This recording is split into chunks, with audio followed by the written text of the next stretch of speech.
Joining me on the line to discuss the big issues facing the eurozone right now is Mike Schussler, Economist and Director, economist.co.za. Hello, Mike. Eurozone finance ministers meeting in Brussels this week have been unable to reach an agreement with the International Monetary Fund on how to ensure that Greece's debt load comes down to manageable levels. How do you think this indecision will affect the eurozone? Well, there's many levels where the indecision at the moment is going to affect the eurozone. The first is that it seems very, very likely that a deal will have to be made on Greece very, very quickly. Otherwise, the euro is going to come under a lot of pressure, and that means there's probably going to have to be some compromise.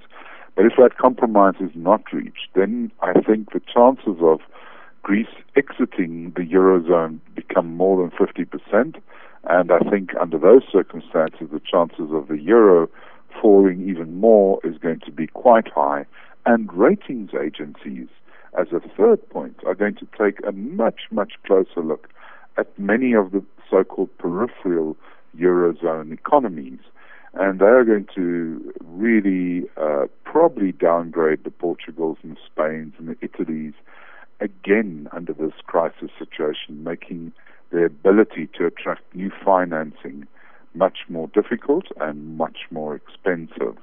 And that is going to be the big issue that everybody is going to be facing. And I think everybody will look for a deal. The problem is, however, is that the countries that are paying in the eurozone just feel that they cannot continue just paying, and at the other end, the countries receiving just feel that they cannot continue cutting all the time. And somewhere in the middle, there will have to be a compromise. German taxpayers may be directly burdened for the very first time in the euro crisis. Politicians within Angela Merkel's CDU and its junior coalition are demanding for more transparency from the government. What are your thoughts on this? Well, first of all, my thoughts on transparency is it's absolutely necessary, because I don't think you can continue financing countries and the taxpayers of other countries don't have any insight into this. And that's certainly one of the things that is going to become more and more apparent as we go forward, because certainly it's not just the Germans at the end of the day that are going to sit, but any taxpayer wants to know that their money is being well spent, and the reason that money is being spent is going to have a positive benefit for them in the minimum in the long run. The second part, I think, where it becomes a bit more murky is that this is a crisis, and maybe the taxpayers will not see the benefits of their money when their money is helping bail out banks and the like who have lent to peripheral European countries. Under those circumstances, I think a lot of taxpayers may take a short-term view and say, but I don't want to pay that in extra taxes to bail out banks who made the wrong decisions. And I think under those circumstances, then the banks are going to come under pressure, which in itself is going to be terrible for the bank customers, which are again the taxpayers. Moody's on Monday slashed France's top credit rating, becoming just the latest institution to cast doubt on the country's ability to reform its inflexible labour market and boost growth. Following the downgrade, what problems do you think the French economy faces now?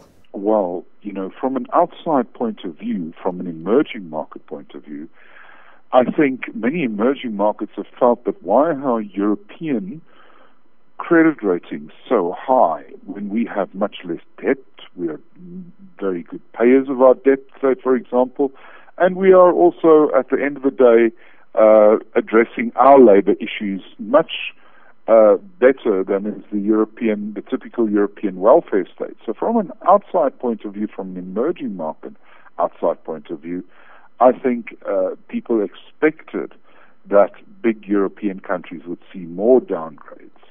And that is now starting to happen, and I think that's going to concentrate the minds of the countries involved, particularly France, who will then start realizing that the great social welfare and the equality that France so wants and has, in a sense, is going to come under tremendous pressure.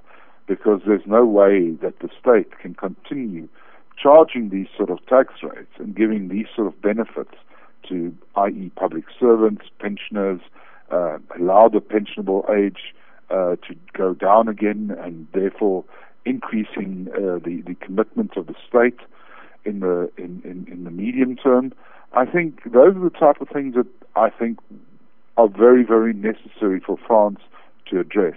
The French and many other European social welfare countries are going to have to make very, very big decisions, and those decisions are not going to be popular.